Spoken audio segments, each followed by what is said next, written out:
الحمدللہ رب العالمین والصلاة والسلام علی محمد الامین فاعوذ باللہ من الشیطان الرجیم بسم اللہ الرحمن الرحیم۔ خواتین و حضرات، ہم میزان حصہ دوم میں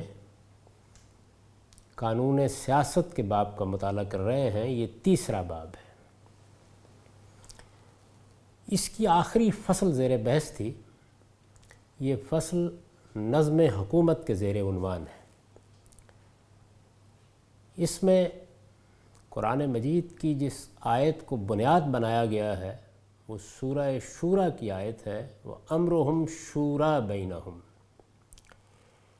پچھلی نشست میں بات یہاں تک پہنچ گئی تھی کہ اللہ تعالیٰ مسلمانوں سے یہ چاہتے ہیں کہ وہ اپنے تمام اجتماعی معاملات اسی قاعدے سے چلائیں۔ چنانچہ میں نے گنوا کر یہ بتا دیا تھا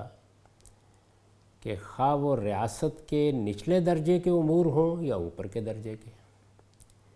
ریاست قبائلی سطح پر ہے یا آج کے دور کی منظم ریاست ہے، معاشرہ اپنے اجتماعی معاملات معاشرتی سطح پر طے کر رہا ہے یا نظم کی سطح پہ طے کر رہا ہے، ہر جگہ مسلمانوں کو اللہ تعالیٰ نے یہی رہنمائی دی ہے کہ امرہم شورا بینہم، ان کے اس طرح کے تمام معاملات لوگوں کی رائے سے چلنے چاہیے۔ میں یہ عرض کر چکا ہوں کہ اس دنیا میں نظم کیا ہونا چاہیے، نظم میں مقتدرہ کیسی ہونی چاہیے، حکومت کا یا نظم کو چلانے کا حق کس کو ہے، یہ سب وہ امور ہیں جن میں دو ہی چیزیں فیصلہ کن ہو سکتی ہیں۔ ایک یہ کہ اللہ تعالیٰ کسی کا تقرر کر دے، اور دوسرے یہ کہ لوگ اپنے اوپر کسی کو مقرر کریں۔ اللہ تعالیٰ کسی معاملے کا فیصلہ سنا دے اس لیے کہ وہ خالق ہے، وہ صرف ہمارا معبود ہی نہیں ہے، وہ الملک بھی ہے، ہمارا بادشاہ بھی ہے، وہ اپنا فیصلہ سنا دے، اور یا یہ کہ لوگ باہمی مشورے سے کسی نتیجے تک پہنچ جائیں۔ میں یہ بتا چکا کہ بادشاہت بھی جب قائم ہوئی تو وہ اسی اصول پر قائم ہوئی تھی، یعنی بادشاہت اپنا استحقاق ہمیشہ فیصلہ الہی سے حاصل کرتی رہی۔ اس کے لیے مشرکانہ عقیدے وجود میں آئے، اس کے لیے کہانت کا نظام پیدا ہوا، اور بعد میں پاپائیت کو بھی اپنی پشت پر اسی بنیاد پر لینا پڑا۔ ہمارے ہاں بھی یہ تصور موجود ہے، چنانچہ یہ معلوم ہے کہ اہل تشیع کے ہاں یہ تقرر لوگ نہیں کرتے، یہ آسمان سے ہوتا ہے۔ اس کے طریقے مختلف ہیں کہ اس کا کیسے پتہ چلتا ہے، چنانچہ اس کی بہت سی صورتیں ہیں جو ان کے ہاں ان کے سیاسی علم کلام میں زیر بحث آتی ہیں۔ قرآن مجید کیا کہتا ہے؟ وہ یہ کہتا ہے کہ امرہم شورا بینہم، اور میں نے عرض کیا کہ صرف یہی نہیں کہ ان معاملات میں فیصلہ شورا کی بنیاد پر ہوگا جو ریاست سے متعلق ہے، جب مذہب بھی ریاست سے متعلق ہوگا تو اس میں بھی لوگوں کے لیے قانون بنانے کا فیصلہ اگر وہ مذہب کی بنیاد پر کیا جاتا ہے تو وہ بھی اسی اصول پر کیا جائے گا۔ یہ معلوم ہے کہ ہمارے ہاں عام طور پر لوگ یہ خیال کرتے ہیں کہ جب ہم کوئی پارلیمنٹ بنا لیں گے تو پارلیمنٹ اجتہاد کرے گی۔ میں تفصیل کے ساتھ یہ بتا چکا ہوں کہ کوئی پارلیمنٹ اجتہاد نہیں کرتی۔ یہ جو اس وقت دنیوی قانون بنایا جاتا ہے اس میں بھی ماہرین قانون نہیں ہوتے، ماہرین قانون معاشرے میں موجود ہوتے ہیں، مجتہدین معاشرے میں موجود ہوتے ہیں، اعلیٰ درجے کے اہل علم معاشرے میں موجود ہوتے ہیں، وہ کسی علم سے متعلق ماضی میں بھی ہوتے ہیں، حال میں بھی ہوتے ہیں۔ جس طرح سے فرد ان میں سے کسی مجتہد، کسی عالم، کسی ماہر قانون کی رائے کا اپنے لیے انتخاب کرتا ہے اور یہ حق فردی کو حاصل ہے، پارلیمنٹ بھی اسی طرح انتخاب کرتی ہے۔ اس لیے یہ کوئی سوال نہیں ہے کہ پارلیمنٹ میں کس درجے کے لوگ بیٹھے ہوئے ہیں، وہ جس درجے کے بھی ہیں انہی کو حق ہے کہ وہ یہ فیصلہ کریں کہ انہوں نے کس رائے کو اختیار کرنا ہے۔ یعنی جو آراء موجود ہیں، جو نقطہ نظر موجود ہیں، ان میں سے انتخاب کا حق جس طرح انفرادی معاملات میں فرد کو حاصل ہے، بالکل اسی طرح اجتماعی معاملات میں ان کے نمائندوں کو حاصل ہے یا پارلیمنٹ کو حاصل ہے۔ یہ بنیادی بات ہے، یعنی مطلب یہ ہے کہ ریاست کا کوئی شعبہ اس حکم کے دائرے سے باہر نہیں ہوگا۔ ہر جگہ ہر مقام پر اسی کو بنیاد بنا کر فیصلے کیے جائیں گے۔ اگر مذہب کی تعبیر کے بارے میں بھی 3، 4، 5، 10 آراء ہیں اور ان میں سے کسی کو قانون کی سطح پر اختیار کرنا ہے، اس کا کوئی تعلق کسی چیز کے صحیح یا غلط ہونے سے نہیں ہے، اس کو قانون کی سطح پر اختیار کرنا ہے تو اس کا فیصلہ امرہم شورا بینہم ہی کے اصول پر ہوگا۔ اس کے بعد اب بحث آگے بڑھتی ہے۔ میں نے لکھا ہے کہ اس کے بعد شورا ہے، یعنی یہ تو امر کی وضاحت کی گئی تھی کہ اس میں جو لفظ امر آیا ہے امرہم، تو اس میں کیا کیا چیزیں شامل ہوں گی۔ اس کے بعد شورا ہے، یہ فولا کے وزن پر مصدر ہے اور اس کے معنی مشورہ کرنے کے ہیں۔ آیت زیر بحث میں اس کے خبر واقع ہونے سے جملے کا مفہوم اب وہ نہیں رہا جو شاورہم فی الامر فاذا عزمت فتوکل علی اللہ میں ہے۔ عام طور پر ہمارے ہاں یہ آیت، یہ سورہ آل عمران کی آیت ہے، آیت 159، شاورہم فی الامر، نظم اجتماعی کے معاملے میں ان سے مشورہ لیتے رہو، فَإِذَا عَزَمْتَ فَتَوَكَّلْ عَلَى اللَّهِ، پھر جب کوئی فیصلہ کر لو تو اللہ پر بھروسہ کرو۔ عام طور پر اسی آیت کو بنیاد بنا کے یہ کہا جاتا ہے کہ مسلمانوں کے امیر کو مشورہ کرنے کی ہدایت کی گئی ہے، اس کے بعد وہ جس نتیجے تک پہنچ جائے اس کو اس پر عمل کرنا چاہیے، خواہ اس میں مشورہ دینے والوں کی اجماعی رائے ہی کو نظر انداز کیوں نہ کر دیا جائے۔ اس وجہ سے میں نے اس کا حوالہ دیا ہے کہ امرہم شورا بینہم کی صورت میں اب مدعا وہ نہیں رہا جو شاورہم فی الامر پہ ہے۔ شاورہم فی الامر یہ آیت ایک خاص موقع پر آئی ہے، یہ مسلمانوں کا نظم اجتماعی بیان کرنے کے لیے نہیں آئی۔ اس آیت کا موقع یہ ہے کہ منافقین اپنی رشوتوانیوں کی وجہ سے اور اپنی غلط حرکتوں کی وجہ سے اب عطاب کی زد میں ہیں۔ اس موقع پر رسالت مآب صلی اللہ علیہ وسلم کو یہ ہدایت کی گئی ہے کہ ابھی ان کے معاملے کو اسی طرح رہنے دیجیے، اور اس میں یہ کہا گیا کہ ان سے مشورہ کرتے رہیے، یعنی مسلمانوں کی جماعت میں جو ان کا کردار ہے ابھی وہ ختم نہیں کیا جا سکتا۔ تو اس کا موقع یہ ہے، یہ نظم اجتماعی کس اصول پر چلایا جائے گا اس کو بیان کرنے کی آیت نہیں ہے۔ اس سے اگر کوئی استنباط کرنا ہے تو وہ یہ کیا جائے گا کہ اگر مسلمانوں کے گروہ میں کوئی ایسا گروہ یا ایسی جماعت بھی شامل ہے کہ جس کے معاملات آخری درجے میں بددیانتی پر مبنی ہے اور یہ بات واضح ہو گئی ہے، تو اس میں بھی اگر مسامحت کا رویہ اختیار کرنا ہی مصلحت کا تقاضا ہو تو اللہ تعالیٰ چاہتے ہیں کہ اختیار کی جائے اور معاملات کو اللہ تعالیٰ کی عدالت کے لیے چھوڑ دیا جائے۔ اس موقع کی آیت ہے یہ، اس کا کوئی تعلق نظم اجتماعی کے معاملات میں فیصلہ کیسے ہونا ہے اس سے نہیں ہے۔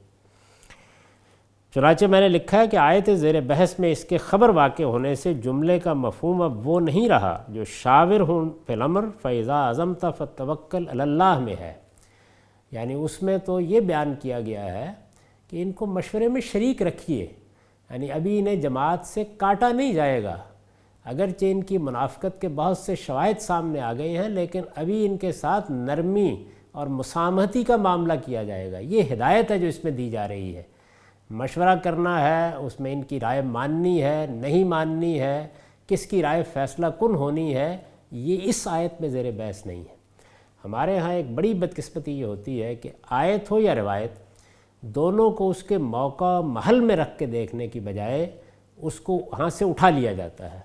اور اس کے بعد استخراج اور استنباط کا عمل شروع ہو جاتا ہے۔ سب سے پہلے یہ دیکھنا چاہیے کہ آیت کہاں ہے، کس موقع پر ہے، کس محل میں ہے۔ روایت میں بھی یہی دیکھنا چاہیے۔ چنانچہ جو بات وہاں کہی گئی ہے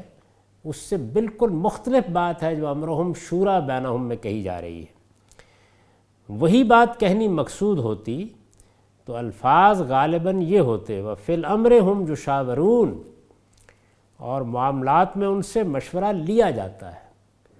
یعنی پھر جملہ یہ ہونا چاہیے تھا، آپ اگر سورہ شورى میں اس مقام کو نکال کے دیکھیں تو قرآن مجید کے فواصل اس میں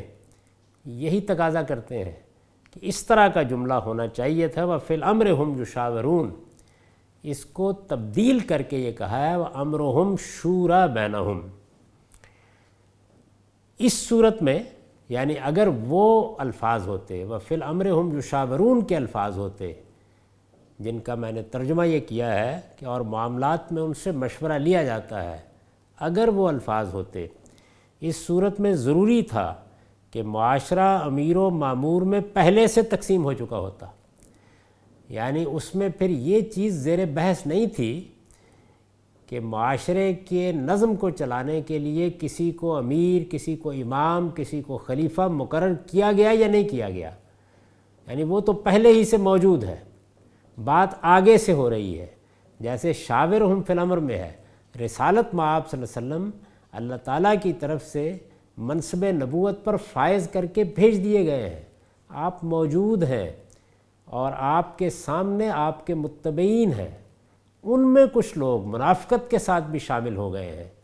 چنانچہ پہلے سے رسالت مآب صلی اللہ علیہ وسلم کی الگ حیثیت اور معاشرے کے لوگوں کی ایک الگ حیثیت متعین ہے، اس میں آپ سے یہ کہا جا رہا ہے کہ ان سے مشورہ لیتے رہیے، ان کو مشورے میں شریک رکھیے، ابھی ان کو نظم سے الگ کرنے کی ضرورت نہیں ہے۔ تو یہاں پر بھی یہی ہوتا کہ معاشرہ امیر و معمور میں پہلے سے تقسیم ہو چکا ہوتا، امیر یا تو معمور من اللہ ہوتا، یعنی اللہ تعالیٰ کی طرف سے اس کو امیر بنا دیا جاتا، تو پھر تو یہی ٹھیک تھا، یعنی جب اللہ نے کسی کا تقرر کر دیا ہے، جیسے کہ طالوت کا تقرر کیا تھا، تو اب اگر اللہ کی طرف سے تقرر ہو گیا ہے تو پھر باقی لوگوں کو یہی ہدایت کرنی چاہیے تھی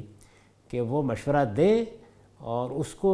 بھی یہی ہدایت کرنی چاہیے تھی کہ مشورہ لینا ضروری ہے، لیکن مشورے کی پابندی کرنا یہ پھر اس جملے سے نہیں نکالا جا سکتا تھا۔ امیر یا تو معمور من اللہ ہوتا یا قہر و تغلب سے اقتدار حاصل کر لیتا، یعنی کوئی شخص بزور بازو حکمران بن بیٹھتا یا کوئی امام معصوم اسے نامزد کر دیتا، جیسے کہ اہل تشیع کہتے ہیں،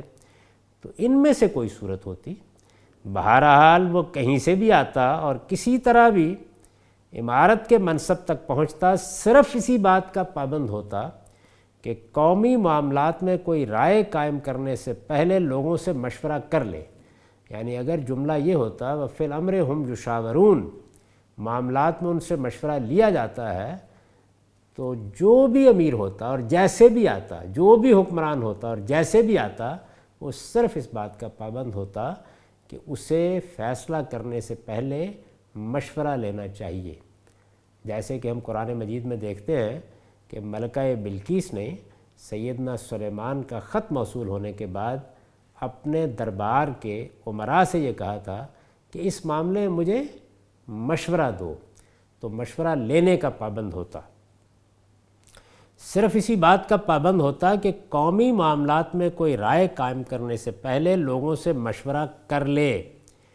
اجماع یا اکثریت کا فیصلہ تسلیم کر لینے کی پابندی اس پر نہیں لگائی جا سکتی تھی، یعنی اس صورت میں اگر جملہ یہ ہوتا، رائے کے رد و قبول کا اختیار اسی کے پاس ہوتا، یعنی یہ اختیار پھر اس سے چھینا نہیں جا سکتا تھا کہ وہ چاہے تو لوگوں کی رائے کو قبول کرے اور چاہے تو رد کر دے، وہ چاہتا تو کسی کی رائے قبول کر لیتا اور چاہتا تو بغیر کسی تردد کے اسے رد کر دیتا، یہ صورت ہوتی۔ لیکن امرہم شورا بینہم کی صورت میں اسلوب میں جو تبدیلی ہوئی ہے، یعنی جب قرآن مجید نے مسلمانوں کے نظم اجتماعی کے بارے میں اپنا حکم دینا چاہا تو اس نے وہ اسلوب اختیار نہیں کیا، یعنی وَفِي الْأَمْرِ هُمْ يُشَاوِرُونَ کا اسلوب اختیار نہیں کیا، جملے کو تبدیل کر کے امرہم شورا بینہم کی صورت دے دی ہے۔ لیکن امرہم شورا بینہم کی صورت میں اسلوب میں جو تبدیلی ہوئی ہے اس کا تقاضا ہے کہ خود امیر کی امارت مشورے کے ذریعے سے منعقد ہو، یعنی اب حکمران باہر سے نہیں آ سکتا، وہ قہر و تغلب سے مسلمانوں کا نظم نہیں سنبھال سکتا، اس کے آنے کی بنیاد کسی امام معصوم کی نامزدگی نہیں ہو سکتی۔ اللہ تعالیٰ جب تک تقرر کرتے تھے، اب ختم نبوت کے بعد اس کا بھی کوئی امکان نہیں ہے۔ اب کیا ہونا ہے؟ امرہم شورا بینہم کا یہ جملہ تقاضا کرتا ہے کہ خود اس کی عمارت رائے سے منعقد ہو، لوگ فیصلہ کریں کہ انہوں نے کس کو اپنا امیر بنانا ہے، کس کو اپنا امام بنانا ہے، کس کو حکمرانی کا منصب سپرد کرنا ہے۔ اس کا تقاضا ہے کہ خود امیر کی عمارت مشورے کے ذریعے سے منعقد ہو، نظام مشورے ہی سے وجود میں آئے، مشورہ دینے میں سب کے حقوق برابر ہوں۔ یہ بحث بھی کی جاتی ہے نا کہ جمہوریت ایک طرز حکومت ہے کہ جس میں بندوں کو گنا کرتے ہیں، تولا نہیں کرتے۔ یا مثال کے طور پر جیسے اقبال نے کہا کہ گریز از طرز جمہوری غلام پختہ کارش ہو کہ از مغز دو صدخر فکر انسانی نمی آئے۔ تو یہ جو بات ہے یہ اس مقام پر درست نہیں ہے۔ لوگوں کو فیصلہ کرنا ہے کہ ان پر کون حکمران ہو۔ قرآن نے جب کہا امرہم شورا بینہم، تو اب اس کے سوا کوئی چارہ نہیں کہ ان کے حقوق برابر مانے جائیں، مشورہ دینے میں سب کے حقوق برابر ہوں، جو کچھ مشورے سے بنے وہ مشورے سے توڑا بھی جا سکے، یعنی نصبی کا حق نہیں، عزل کا بھی ہے۔ جیسے وہ کسی منصب پر فائز کرنے کا حق رکھتے ہیں، اسی طرح اس سے معزول کر دینے کا حق بھی رکھتے ہیں۔ جس چیز کو وجود میں لانے کے لیے مشورہ لیا جائے، ہر شخص کی رائے اس کے وجود کا جز بنے، یعنی خواہ بالواسطہ بنے یا بلا واسطہ بنے۔ اجماع و اتفاق سے فیصلہ نہ ہو سکے تو فصل نزاعت کے لیے اکثریت کی رائے قبول کر لی جائے۔ جب سب کے حقوق برابر ہیں تو فصل نزاعت کے لیے یہ لفظ قابل غور ہے، یعنی حق تک پہنچنے کے لیے نہیں۔ حق تک پہنچنے کا طریقہ صرف ایک ہے، اور وہ یہ کہ استدلال کو دیکھا جائے۔ ساری دنیا اگر ایک بات کہہ رہی ہے اور وہ دلیل کی روح سے ٹھیک نہیں ہے تو میں اس کو نہیں مانوں گا۔ لیکن جہاں اجتماعی معاملات میں نزاع کا فیصلہ کرنا ہے، وہاں اکثریت کی رائے فیصلہ کن ہو جائے گی۔ یعنی اس سے مقصود کیا ہے؟ فصل نزاعت، جھگڑا چکانا ہے، قضیے کا فیصلہ کرنا ہے۔ اس کے لیے یہ طریقہ تجویز کیا گیا ہے، حق تک پہنچنے کے لیے نہیں ہے۔ چنانچہ وہ جو آیات عام طور پر پڑھی جاتی ہیں کہ اکثریت تو غلط ہی ہوتی ہے، اس کا تعلق حق و باطل کے فیصلے سے ہے۔ نظم اجتماعی میں حق و باطل کا فیصلہ نہیں ہوتا۔ جب لوگ اتفاق سے کسی نتیجے تک نہیں پہنچ پاتے تو نزاع کا فیصلہ ہوتا ہے۔ یہ ایک بڑا بنیادی فرق ہے جس کو ہمیشہ ملحوظ رکھنا چاہیے۔ یعنی یہی در حقیقت وہ خلط مبس کی چیزیں ہیں جس سے ایک موقع کی بات دوسرے موقع سے متعلق کر دی جاتی ہے۔ اللہ تعالیٰ نے قرآن مجید میں ہم کو یہ ہدایت دی ہے کہ حق کے معاملے میں نہ آبا کو دیکھا جاتا ہے، نہ لوگوں کے اجماع کو دیکھا جاتا ہے، نہ پس منظر کو دیکھا جاتا ہے۔ وہاں صرف ہاتو برہانکم ان کنتم صادقین، دلیل کو دیکھا جاتا ہے۔ اگر تم سچے ہو تو دلیل لاؤ۔ خدا کا پیغمبر اپنی پوری قوم کے مقابل میں کھڑا ہو کر یہ کہتا ہے کہ اس کائنات کا پروردگار تنہا ہے، وہ سب سے الگ ہے، وہ سب کے ساتھ ہے، اس کا کوئی شریک نہیں، اور پوری قوم مشرکانہ عقائد ہی کو اپنا دین قرار دیتی ہے۔ اس سے کوئی فرق نہیں پڑتا۔ پیغمبر جو کچھ کہہ رہا ہے یہ فیصلہ اس کے استدلال کی بنیاد پر کیا جائے گا۔ تو حق و باطل کے فیصلے کے لیے اصل چیز برہان اور استدلال ہے، اور نزاعت کے فیصلے کے لیے دو ہی طریقے ہو سکتے ہیں۔ ثالث وجود میں آ جائے۔ اب یہ دیکھیے ثالث بھی کیا کرتا ہے، اس کو استدلال کی طرف توجہ دلائی جا سکتی ہے لیکن وہ فیصلہ کرے گا۔ ممکن ہے کہ میں یہ محسوس کروں کہ فیصلہ جس بنیاد پر کیا گیا ہے وہ کوئی بنیاد نہیں ہے، لیکن جب ہم کسی کو ثالث مان لیتے ہیں تو فصل نزاع کے لیے اس کی بات کے سامنے سر جھکا دیتے ہیں۔ عدالتیں اسی اصول پر فیصلہ کرتی ہیں۔ تو لوگوں کو فیصلہ کرنا ہے، اور جب لوگوں کو برابر کا حق دے دیا گیا ہے تو لوگوں کو یہ توجہ تو دلائی جائے گی کہ وہ استدلال کی بنیاد پر اچھے فیصلے کریں، ان کا رجحان خیر کا رجحان ہونا چاہیے، انہیں بہتر لوگوں کا انتخاب کرنا چاہیے۔ لیکن اب جب ان کی آراء میں اختلاف ہے تو اس اختلاف یا اس نزاع کے فیصلے کے لیے اکثریت کی رائے کو فیصلہ کن مانا جائے گا، یہ مطلب ہے اس کا، اور ان دو باتوں کا فرق ملحوظ رکھنا چاہیے۔ یہی وجہ ہے کہ اس سے کوئی مسئلہ نہیں پیدا ہوتا کہ لوگ کس درجے کے ہیں، نہیں، یہ معاملہ ان سے متعلق ہے، وہ برابر کی سطح پر شریک ہیں، وہ فیصلہ کریں گے کہ ان کا حکمران کون ہو، ان کا امیر کون ہو، ان کا صدر کون ہو، ان کا وزیر اعظم کون ہو، وہ کون لوگ ہیں کہ جو ان کے معاملات کو دیکھیں، جن کو وہ ارباب حل و عقد کی حیثیت سے اپنے اوپر بٹھائیں، اور پھر ان کے ہاں بھی یہی اصول ہوگا کہ وہ فیصلہ کریں گے جن کو نمائندگی کا حق دیا گیا ہے کہ اب کیا چیز اختیار کرنی ہے اور کیا اختیار نہیں کرنی۔ وہاں دلیل دی جائے گی، گفتگو ہوگی، دلیلی کی بنیاد پر ایک دوسرے کو قائل کرنے کی کوشش کی جائے گی، لیکن جس وقت قائل معقول کا راستہ بند ہو جائے گا اور یہ معلوم ہوگا کہ اتفاق نہیں پیدا ہو رہا، تو پھر کیا ہوگا؟ پھر فصل نزاع کے لیے اکثریت کی رائے کو فیصلہ کن مان لیا جائے گا۔ ہم اپنی زبان میں مثال کے طور پر یہ کہیں کہ اس مکان کی ملکیت کا فیصلہ ان 10 بھائیوں کے مشورے سے ہوگا، یعنی کوئی 10 بھائی ہیں، مثال ہے یہ، اور یہ بات لکھ دی گئی ہے، کسی وصیت میں لکھ دی گئی ہے کہ اس مکان کی ملکیت کا فیصلہ ان 10 بھائیوں کے مشورے سے ہوگا، تو اس کے صاف معنی یہی ہوں گے کہ 10 بھائی ہی فیصلہ کرنے کے مجاز ہیں، اور ان میں سے کسی کی رائے کو دوسرے کی رائے پر ترجیح حاصل نہیں ہے۔ یعنی یہ اس جملے کا ناگزیر تقاضا ہے، وہ سب بالاتفاق ایک ہی نتیجے پر پہنچ جائیں تو خیر،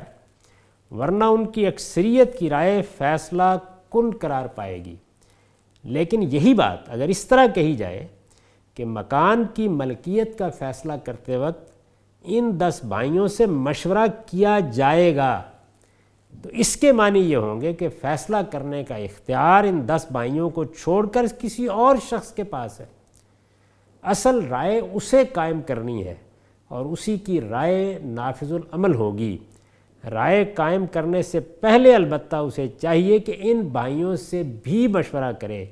اس صورت میں ظاہر ہے کہ وہ ان کے اجماع کا پابند ہوگا، نہ ان کی اکثریت کا فیصلہ قبول کرنا اس کے لیے ضروری ہوگا۔ تو یہ ساری بحث اس لیے کی گئی ہے کہ یہ بات واضح ہو جائے کہ شاورہم فی الامر کا جملہ جسے بالعموم بنائے استدلال بنایا جاتا ہے، وہ سرے سے اس موضوع سے متعلق ہی نہیں ہے۔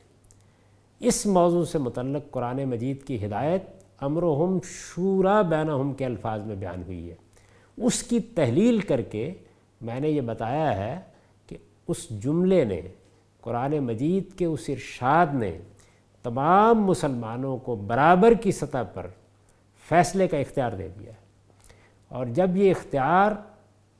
جہانوں کے پروردگار نے دے دیا ہے تو میں یا آپ کوئی بھی اب یہ حق نہیں رکھتا کہ ان سے یہ اختیار چھین لے۔ یہ ان کا کام ہے کہ وہ اپنے معاملات کا فیصلہ کریں، اور اگر غور کیجئے تو عقل و فطرت کا تقاضا بھی یہی ہے، یعنی یا تو اللہ تعالیٰ تقرر کر دے، اور یا پھر جن پر حکومت کی جانی ہے وہ فیصلہ کرے، ان کے مابین کوئی تفریق کی جائے گی۔ یعنی مثال کے طور پر جیسے افلاطون کا خیال تھا کہ فلسفیوں کے ہاتھ میں نظم رہنا چاہیے، لیکن پھر یہ سوال پیدا ہو جائے گا کہ کون فلسفی ہے اور کون نہیں، اس کا فیصلہ کون کرے؟ تو یہ بات کسی ایک جگہ جا کر فیصل نہیں ہوتی، اس وجہ سے جن پر حکومت کی جانی ہے یہ کام ان کا ہے، ان کو البتہ مخاطب کر کے یہ کہا جائے گا کہ فیصلہ تمہیں کرنا ہے، رائے تمہیں دینی ہے، تمہاری رائے ہی فیصلہ کن ہوگی، لیکن انتخاب کے موقع پر ان چیزوں کا لحاظ رکھو۔ یہ دانشوروں کو بھی کہنے کا حق ہے، علماء کو بھی کہنے کا حق ہے، لیکن جب فیصلے کا اختیار ان کے پاس ہے تو کوئی دوسری چیز ان کے فیصلے میں حائل نہیں کی جا سکتی۔ اس جملے کا یہ تقاضا ہے، اس کے دوسرے تقاضے بھی میں نے بیان کر دیے۔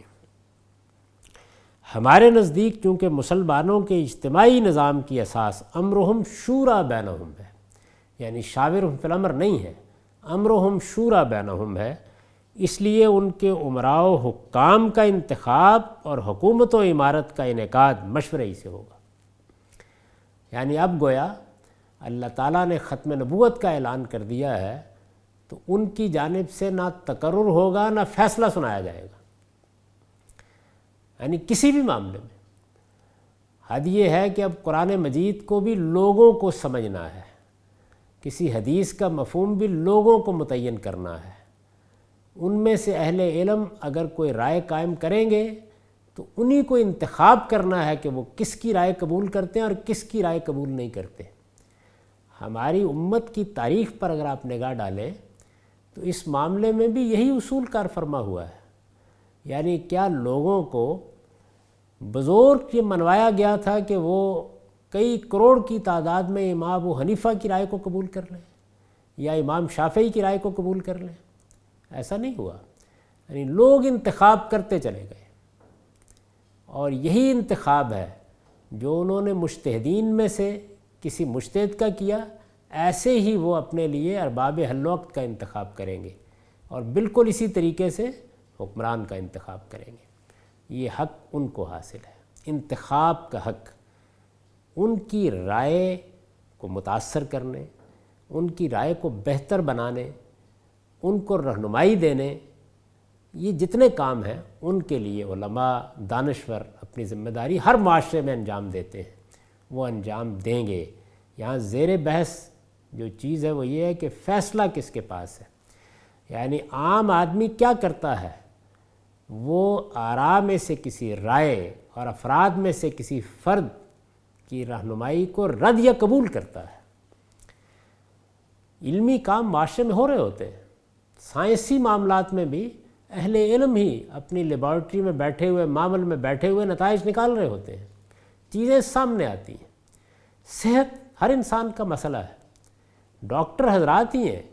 یا اس فن کے ماہرین ہی ہیں جو اپنی آراء دے رہے ہوتے ہیں، نسخے وہی تجویز کرتے ہیں، دواؤں پر تحقیق وہی کرتے ہیں، لیکن پھر مجھے علاج کرانا ہے، اس کے لیے مجھے کس ڈاکٹر کا انتخاب کرنا ہے، اس کا فیصلہ مجھے ہی کرنا ہے۔ بالکل یہی صورتحال نظم اجتماعی کے معاملے میں ہے، اس کو بہت اچھی طریقے سے سمجھ لینا چاہیے۔ اس لیے ان کے امراء و حکام کا انتخاب اور حکومت و عمارت کا انعقاد مشورے ہی سے ہوگا،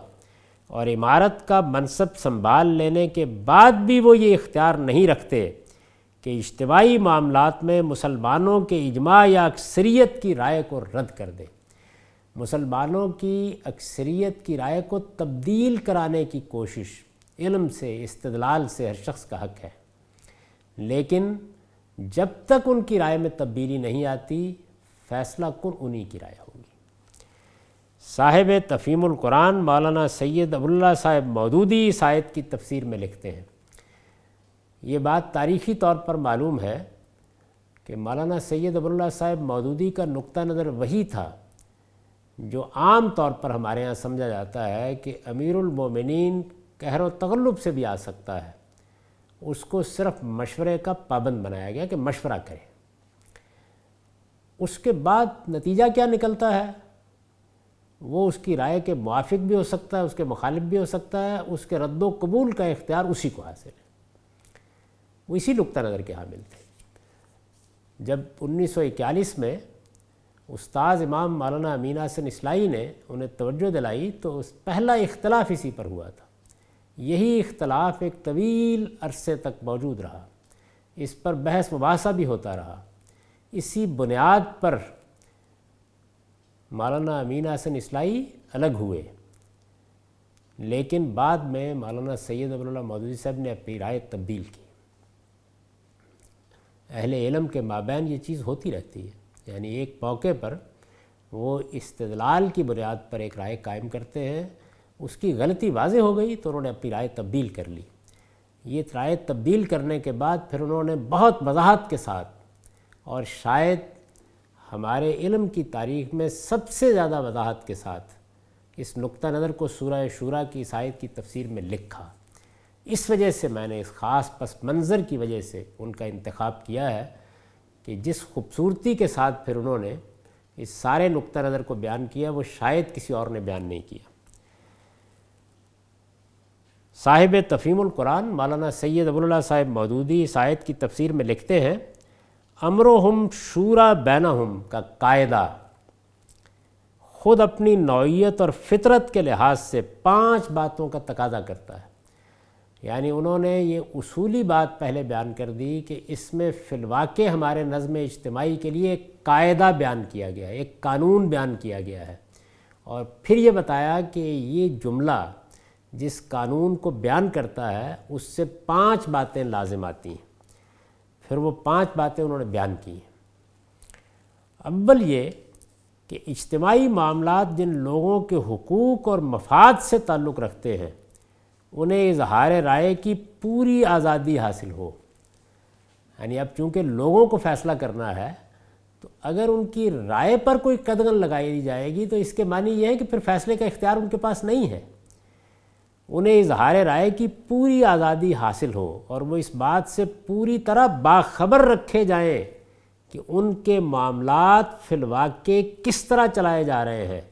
اور انہیں اس امر کا بھی پورا حق حاصل ہو